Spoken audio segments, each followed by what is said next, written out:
fonctionne le modèle en machine learning? Maintenant que nous avons une idée sur ce qu'est un modèle de machine learning, voyons comment il fonctionne. Les modèles de machine learning sont généralement basés sur des algorithmes qui ajustent leurs paramètres en fonction des données d'entraînement. Ces paramètres définissent la structure et le comportement du modèle. L'objectif de l'apprentissage automatique est d'ajuster ces paramètres de manière à ce que le modèle puisse généraliser et effectuer des prédictions sur de nouvelles données. Pour mieux comprendre tout cela, rien de tel qu'un exemple concret.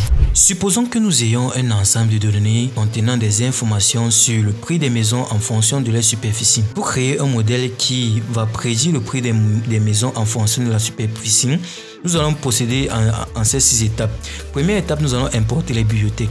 Déjà, pour construire ce modèle, nous avons besoin de plusieurs bibliothèques, notamment NumPy qui va nous permettre de gérer des données au format tabulaire.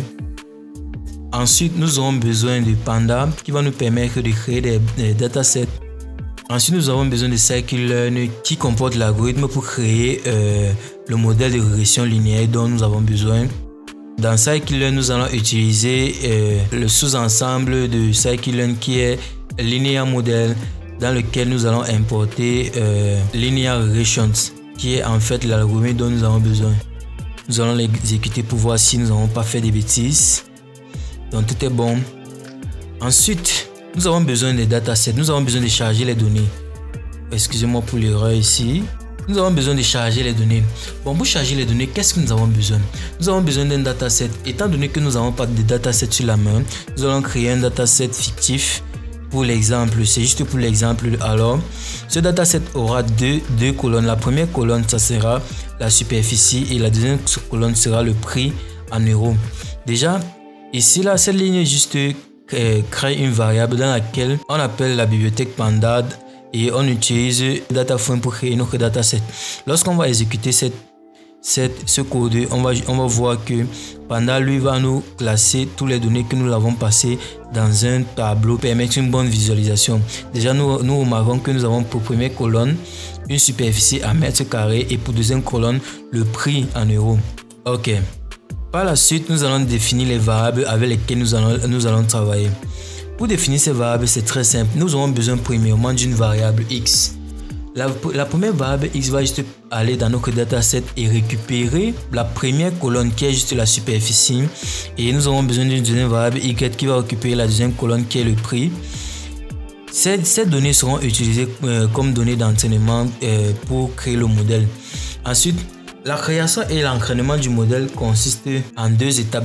La première étape consiste à créer un modèle linéaire. Dans ce cas, nous avons besoin d'un modèle linéaire. Donc, nous allons créer une variable appelée modèle qui va juste stocker une instance de linear regressions. C'est là notre modèle. Ensuite, nous allons entraîner notre modèle avec la fonction fit qui va prendre en paramètre la superficie, le transformer en un tableau NumPy et le redimensionner. Et nous allons passer aussi la deuxième colonne qui est le prix. Bon, le reshape lui prend en paramètre, il va prendre en paramètre 2 choses. Voilà. Après cela, nous allons l'exécuter et exécuter l'entraînement pour voir si tout a bien fonctionné. Après l'entraînement, nous voyons bien que ici nous avons un modèle qui est de type linear regressions. Voilà. Après cela, nous avons besoin maintenant de voir en fait l'expression de notre modèle dans un schéma et en compagnie de nos données. Pour cela, nous allons premièrement importer une bibliothèque Python qui est Matplotlib qui va nous permettre d'afficher et de visualiser nos données. Matplotlib, oui c'est ça. Ensuite, nous allons lui passer nos données d'entraînement. Ensuite, nous allons lui passer le modèle et les données d'entraînement. On va lui demander d'afficher sur un schéma notre modèle et les données d'entraînement. Et au même moment, nous allons directement faire une prédiction avec notre modèle pour voir son expression en fait. On va prédire X et on va colorer le modèle en rouge. Après, on va tout simplement mettre les labels sur le schéma qu'on va créer. Déjà, on va exécuter pour voir si on n'a pas fait de bêtises. Espérons qu'on n'a pas fait de bêtises. Voilà. On voit bien qu'il a représenté sur le schéma tous nos appartements en fonction de leur prix et de leur superficie. Et la ligne rouge est le modèle de régression linéaire qui a séparé de manière la plus claire possible nos appartements en fonction de leur prix. Et nous voyons bien que ici là, si nous avons un appartement qui a une superficie de 80 mètres carrés, si on essaye de faire une projection sur la ligne de régression ici, on va se rendre compte que le prix de cet appartement est sensiblement égal à 160 000 euros. Déjà, pour rassurer ce que je suis en train d'avancer, on va essayer d'effectuer des prédictions avec le modèle que nous venons de créer. Déjà, premièrement, nous avons besoin d'une variable qui va stocker la superficie de la maison, d'une maison que nous voulons prédire son prix. Donc, on va appeler cette variable surface nouvelle maison. On va dire par exemple que la surface est de 80. Ensuite, nous allons essayer de prédire.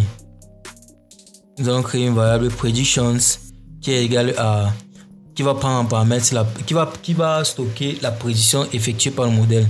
Donc, on va faire une prédiction avec le modèle predict. On va prédire le prix en fonction de la surface de la nouvelle maison. Et à la fin, nous allons tout simplement faire un petit print qui va essayer de bien nous afficher cela.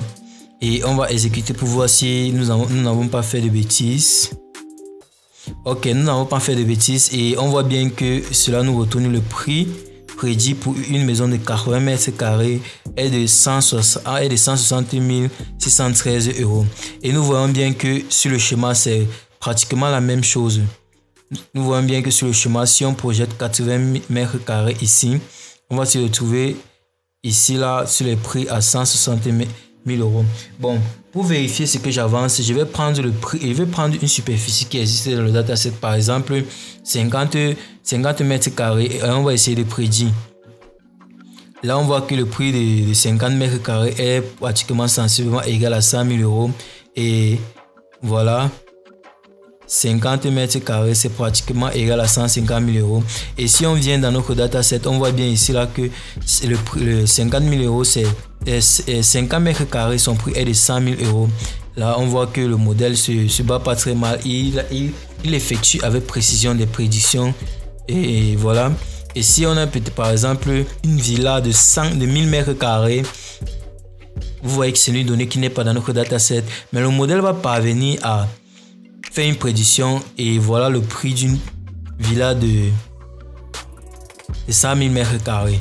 Donc voilà. Cet exemple montre comment les modèles de machine learning peuvent être un outil puissant dans de nombreux domaines. Évaluation et amélioration des modèles. Une fois que nous avons entraîné notre modèle, il est essentiel de l'évaluer pour mesurer sa performance. Pour cela, nous utilisons des mesures telles que le rappel, l'exactitude, la F-mesure et la précision. Ces mesures sont utilisées en fonction du type de problème que nous essayons de résoudre. Si notre modèle ne donne pas de bons résultats, nous devons le retravailler en ajustant les hyperparamètres ou en utilisant des techniques d'optimisation. Prenons l'exemple de la classification d'images. Supposons que nous voulons construire un modèle capable d'identifier les différents types de fleurs en fonction de leurs images. Nous pouvons entraîner un modèle de réseau de neurones convolutifs en utilisant un ensemble de données d'images et de fleurs étiquetées. Une fois le modèle entraîné, nous pouvons le tester sur de nouvelles images de fleurs et évaluer sa capacité à prédire correctement les types de fleurs. Voilà en somme notre plongée dans le monde des modèles de machine learning. J'espère que cette vidéo vous a éclairci sur leur fonctionnement et leurs utilisations. Si vous avez des questions ou des suggestions sur des futures vidéos, n'hésitez pas à les partager dans les commentaires. Et n'oubliez pas de liker, de vous abonner et de commenter pour ne pas manquer de nouvelles vidéos. Merci d'avoir regardé et à bientôt.